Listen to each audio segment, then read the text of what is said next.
Hello, everybody. This is Hondo Carpenter, your Las Vegas Raiders beat writer on SI and the host of the Las Vegas Raiders Insider podcast, joined today by my co-beat writer on SI covering the Las Vegas Raiders, the great Ezekiel Trezevant. We were both at practice today. This is our training camp report number 4, first day in pads, and boy, do we have a lot. But Zeke, let's start to what I thought was the most important part of the day, and I think it was clear. The defense didn't play bad, but the offense won today. 100%. I completely agree with you. And just to kind of take that a step further, not only did the offense win, but I would point out that they won. And like you said, it's the first day of pads, right? So they're still putting things together, right? I think we all agree at this point in the season, early in the season, right? The defense is usually ahead. And I would say overall, they probably still are ahead. But at the same time, what we saw from the offense today, it's hard to not be excited, right? And to kind of give some more insight, there were times where you could see that they still needed some work, right? But at the same time, you can see where they are and where they're going. So very excited about what's to come. We're going to talk a lot about quarterbacks today, but I'm sorry, it would be unfair to start today's conversation without starting with Ashton Ginty. I mean, first of all, we're going to talk about Jamal Adams in a few minutes, who I think has really shocked me. If one player in this camp has shocked me, it's been him. But so we'll talk about him in a minute. But there isn't a linebacker on this team, and I don't think there's a linebacker in the NFL that can cover him. I don't even know that safeties can. I mean, and you expect this from a big physical runner. Well, he's not big in stature, but he is in width. I mean, he walked by me today, and I looked down at him, and he's not that big, but I mean, he's got trunks for thighs, and whether it was running the football or pass receiving, or I'm sorry, I thought he was pretty good. He looks phenomenal as a pass receiver. That guy, through OTAs, mini camps, and now here we are 5 days in practicing at training camp. He is the real deal.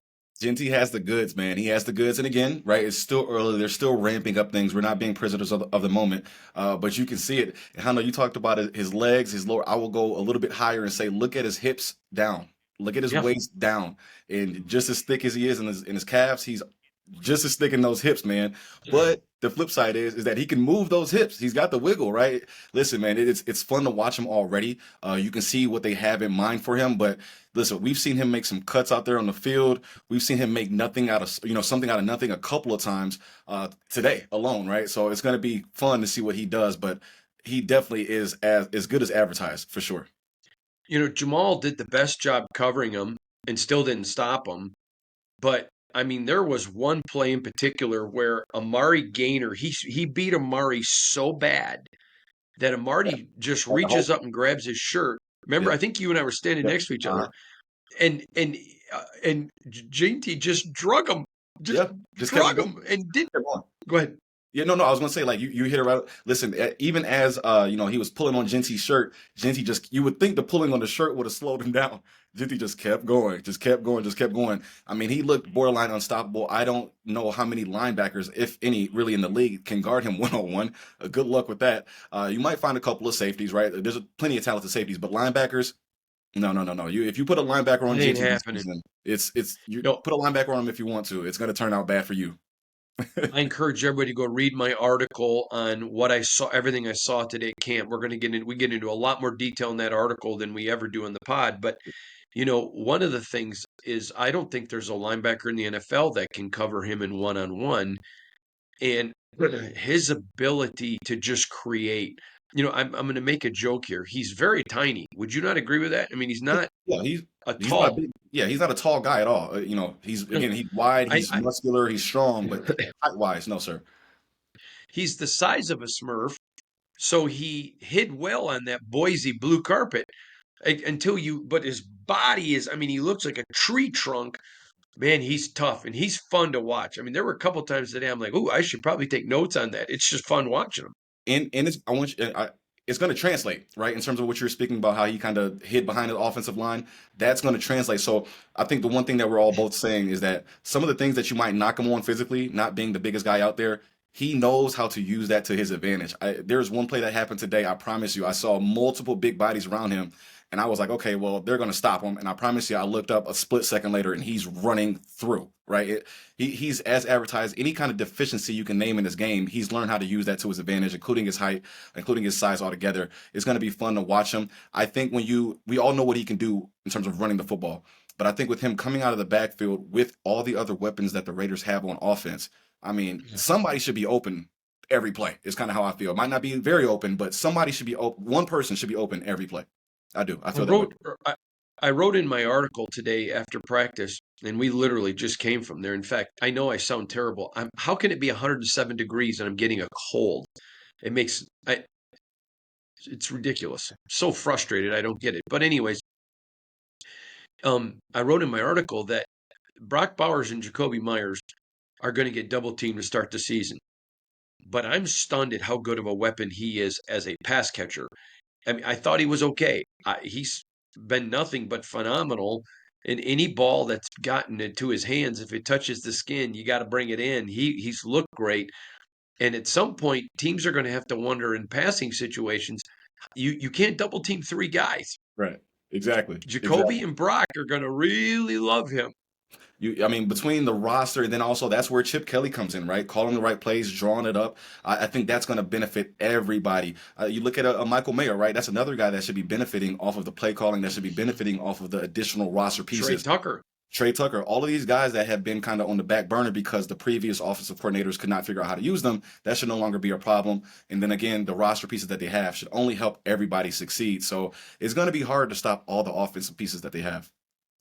Totally agree with you. All right, let's dig into the quarterbacks because we got a lot to talk about. Geno Smith, I thought he had two bad throws today, but only two and dozens of good ones. Yes. I mean, he put a couple of balls on Brock Bowers. I mean, just right there. I mean, threaded the needle.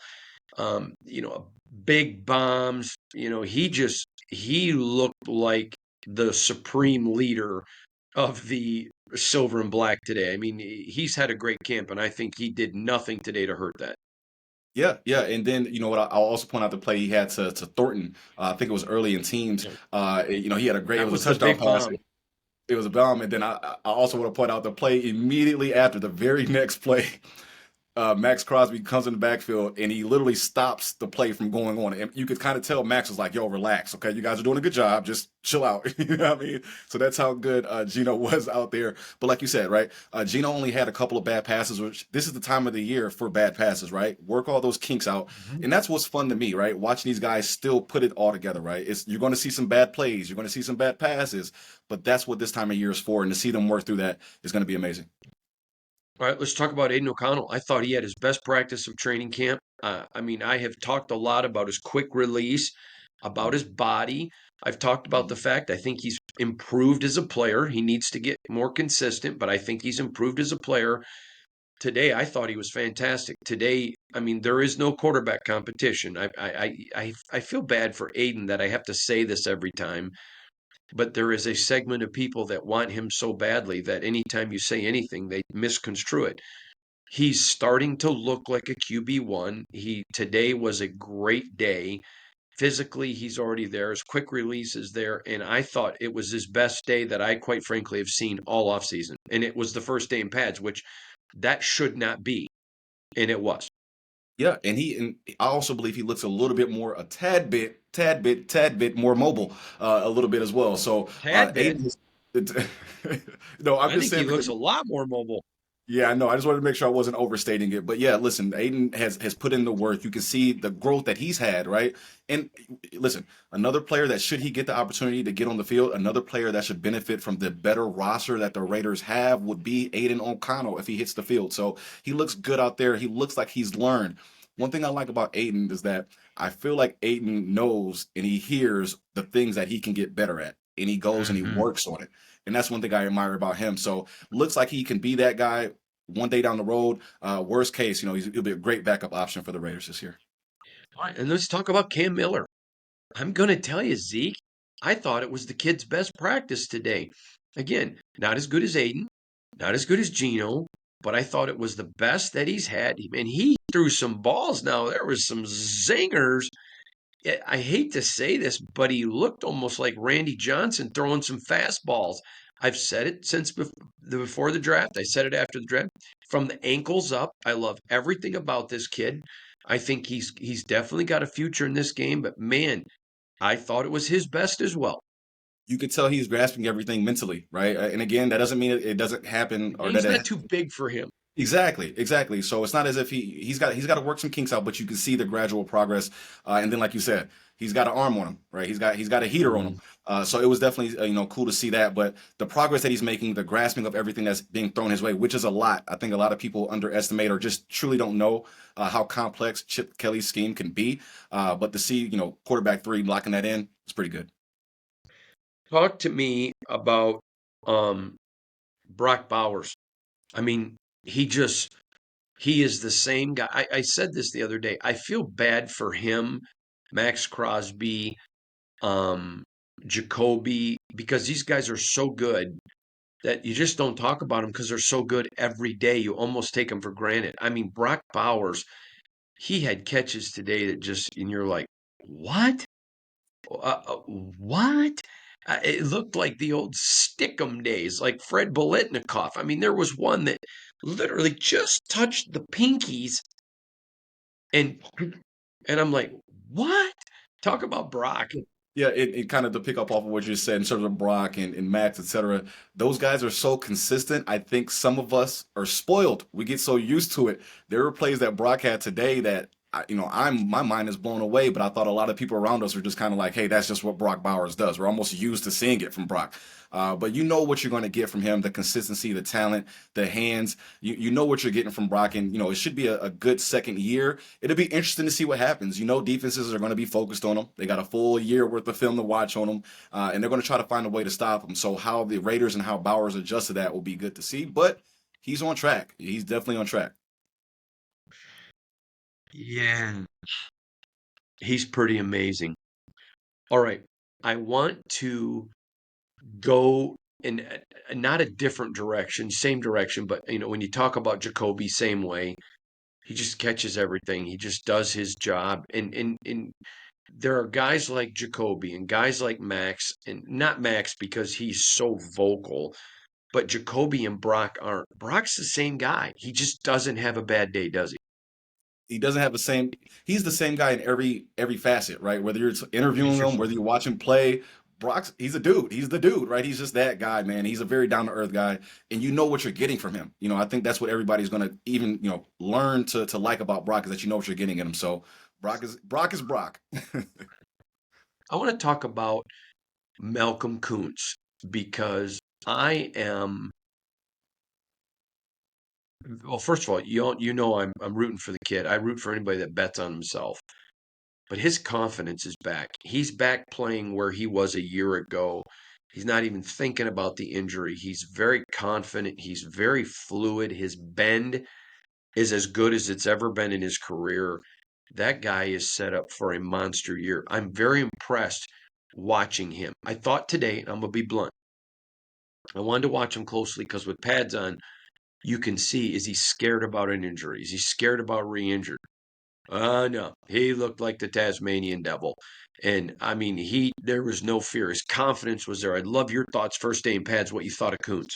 Quiet confidence, right? And it's to the point where for the first time in a while, you don't necessarily have to look on that side of the defensive line to see and wonder how are they going to do on that side opposite of Max. It was good to see him back out there.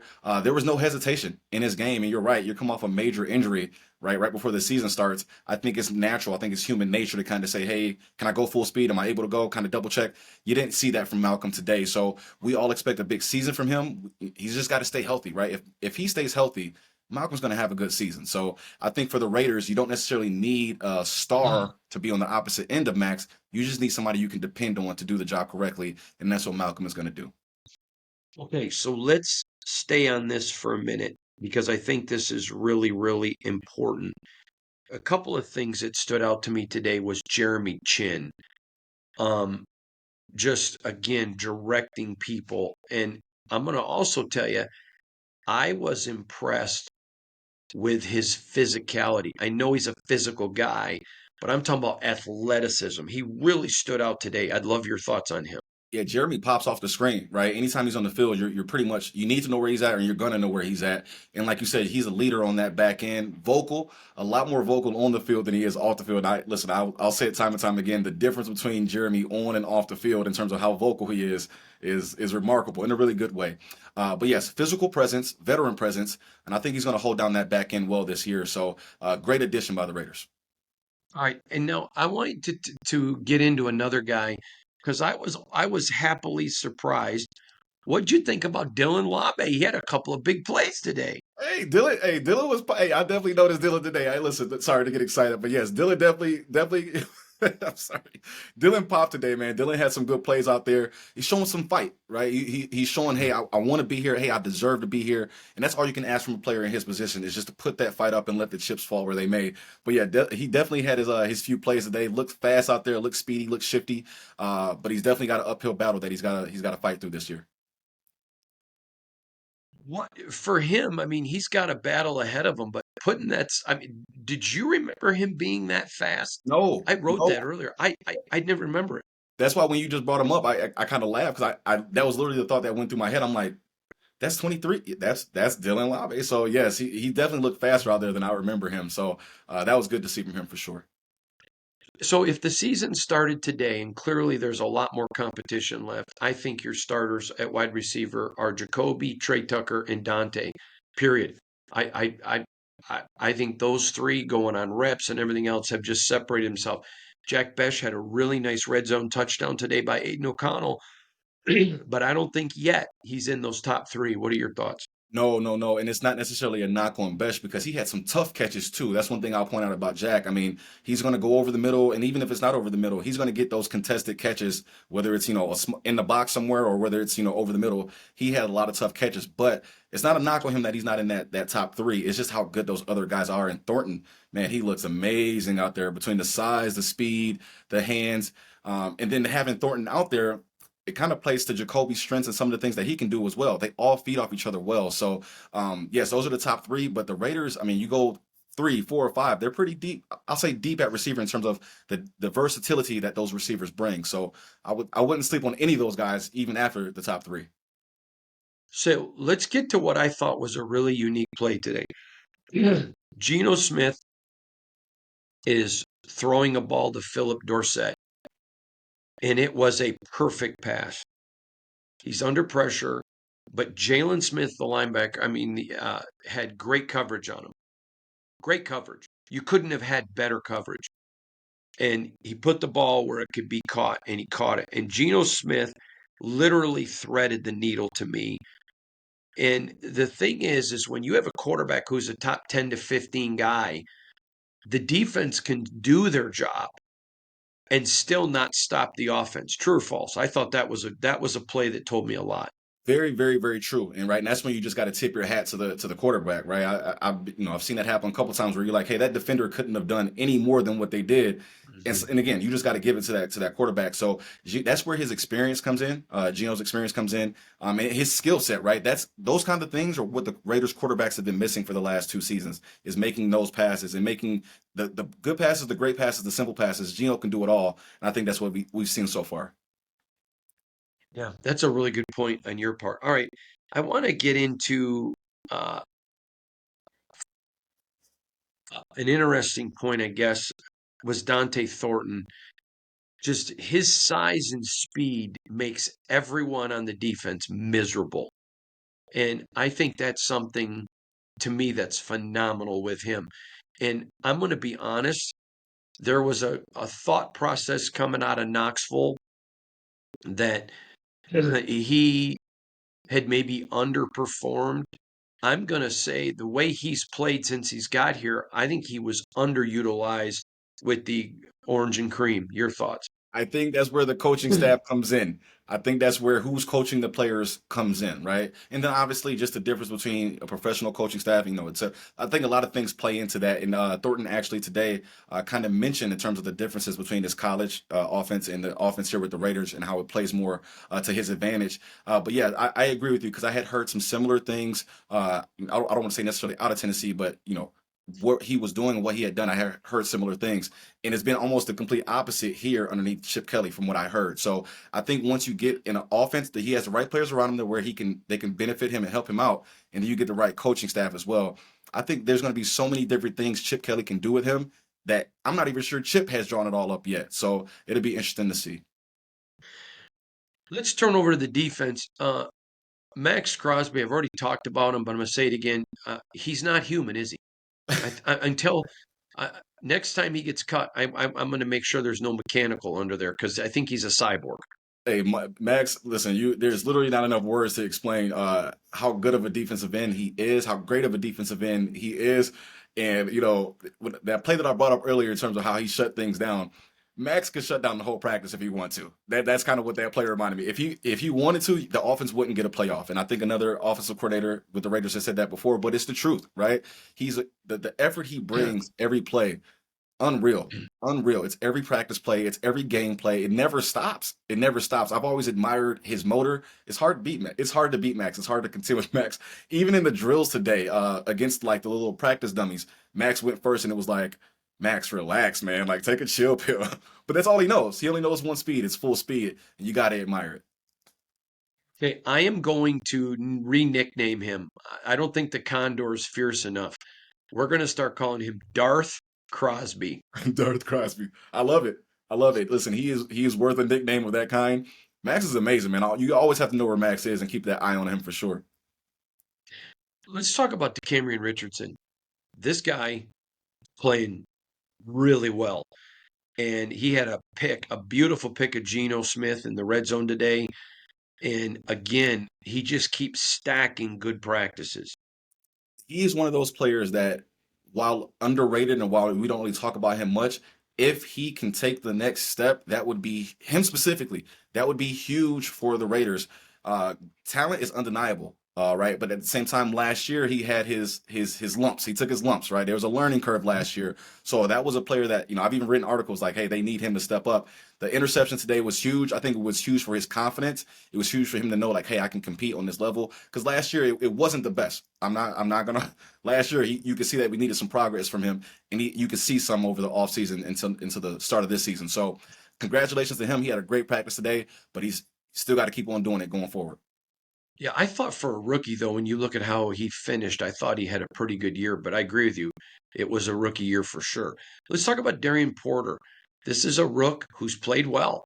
Okay. He dropped an INT today, which he's got to make that catch because it was right there. He made a great play on the ball. He did everything, just dropped it. But this is a guy, he's a rook, but I thought Darian Porter has looked well. He's looked good, and I'll be honest with you, what I even more so in my opinion, what I'm taking Hondo is how his teammates talk about him, right? How his coaches talk about him, and that goes a long way, especially for a rookie because they're really just now getting to know each other, right? He's a rookie, but they all rave about him. They all rave about his potential, and I'll even take a step back, Hondo. We all know his potential. His teammates and his coaches are not raving about his potential. They're raving about what he's doing, what he's currently Right. doing. And I think that goes a Right. long way. I think he can set this the cornerback group a little bit further ahead than what we imagine. But again, they have to put the pieces together, and I think that's where Patrick Graham is going to come in and help him come along. Let's talk about Jermaine Pratt because I thought for the first time, Zeke, since he's got here today, he made his presence felt. I was really a little bit shocked at the speed of his reflexes. Your thoughts on Jermaine? Very, very quick. Very, very quick, especially considering he was coming off of, I believe, some hammy tightness, if I'm not mistaken, Hondo.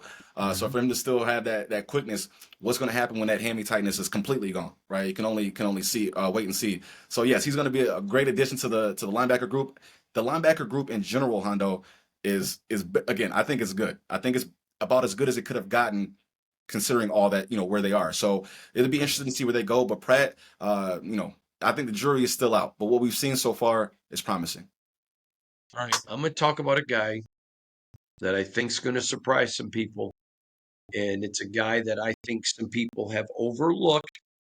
But today was the first time, really, this entire offseason that he stood out to me. And if you're going to stand out, you better do it on the first day of pads. That's safety, Trey Taylor. Said it's Trey Taylor? Yes, sir. Yes, sir. Trey has looked good, right? Look good in terms of, on the field. And he has the physical tools, right? And he's got the mental tools too, right? That's part of that played into why the Raiders took him. So he's another one of those players right there with D Cam that, hey, take the next step. And you'll see why the Raiders are still confident in the defensive backfield because they're waiting on those second round of guys to come up and take that next step. And he's one of those guys. Listen, there is a guy that um, has not done well with the Raiders, had an amazing college career, but has not done well here. But today I thought was the first time in maybe over a year where I felt walking away from practice he had a good one. Let's talk about the youngster out of UGA. You know who I'm talking about, Chris Smith.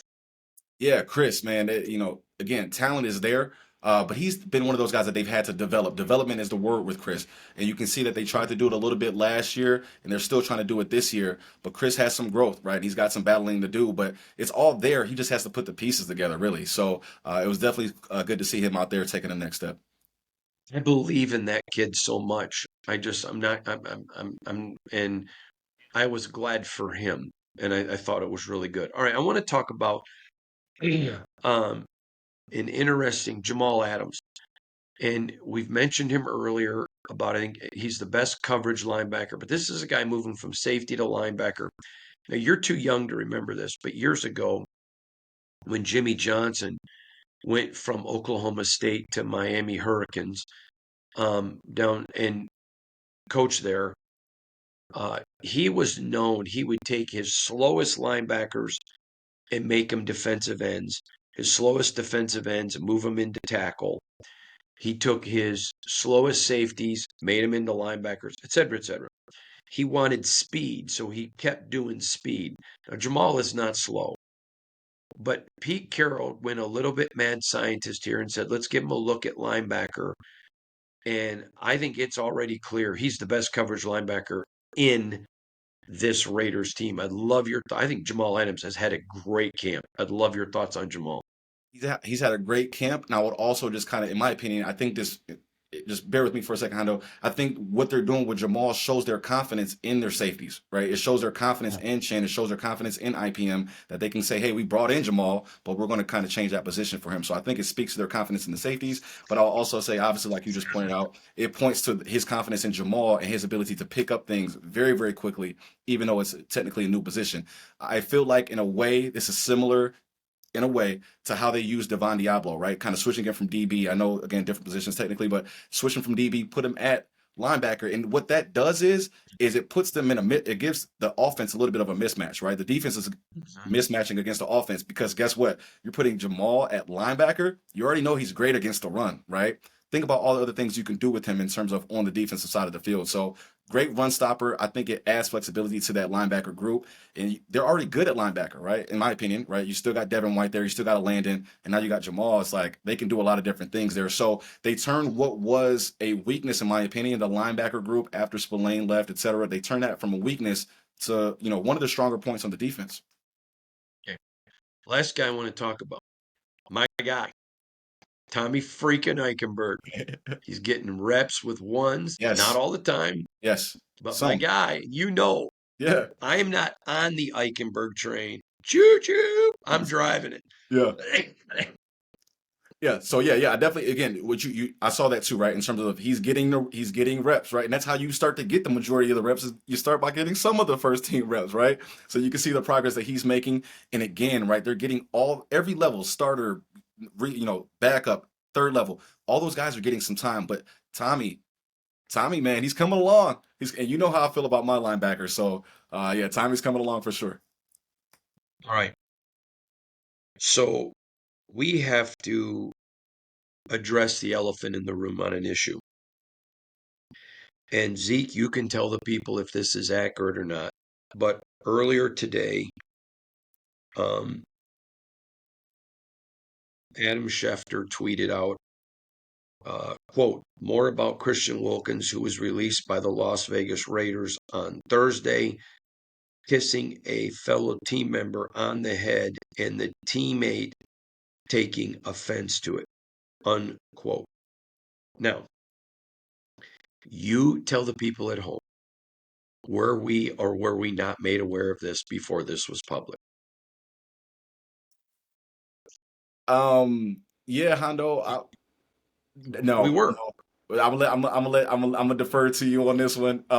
But it's interesting. That's all I'll say. It's interesting. Okay. Simply the elephant in We the room, were, guys. yes, we were aware of this allegation. Okay. And I'm going to tell you exactly why we did not report anything on it.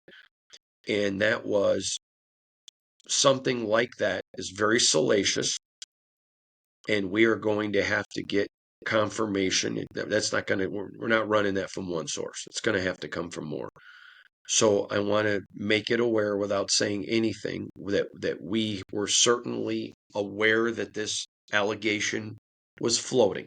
Am I being fair or not, Zeke? Very fair. But we are going to tap the brakes and be very careful, um, because in journalism, it is everyone wants to be first. And when you work for something like SI, which we do, we want to be right. And so we've not yet been able to confirm this with a second source, but I can tell you we heard it, and then Schefter puts it out there. So there you go. But we're working on it, and I expect that we'll have something for you very soon on that. There you go. Zeke, tell everybody how to find you on social media. Yes, sir. You can find me on X, formerly Twitter, at EZT as in Tom, REZ_SI. And remember, very quickly, we just read you Schefter's report. We are not confirming it. We're just letting you know, obviously it's there, it's the elephant in the room, and we're working on it. All right, follow me when you go to Hondo Carpenter on Twitter, on X, and on IG. It's at Hondo SR. And as always, si.com/NFL/Raiders for your best Raiders coverage.